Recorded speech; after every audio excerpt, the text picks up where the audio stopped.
হিরে থাকে কোথায়? বাক্স। আপনার বাক্সে একটা ছোট্ট হীরের টুকরো আছে, আর ওই বাক্সর মধ্যে 100 টাকার নোটও আছে 10টা। এখন আপনি তালা খুলেছেন 100 টাকার নোট লিবার জন্য, দেখছেন 10টা নোট নাই। আরে হিরেটা দেখি তো, হিরেটাও নাই। আপনি বলুন 10টা টাকার নোটের জন্য, 10টা 100 টাকার নোটের জন্য পেরেশান হবেন না হীরের জন্য? কত জন্যে?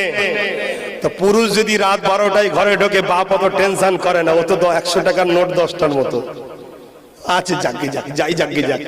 আর কিন্তু হিরে হচ্ছে আমার মা বেটি, 4টেই ছুটি হয়, 5টায় হয়ে গেলে বাপ ঘামতে থাকে, কেন আমার হিরে গেল কোথায়। কিন্তু আমার মা বোনরা নিজেদের মূল্য বোঝে না, নিজেদের মূল্য বোঝে না।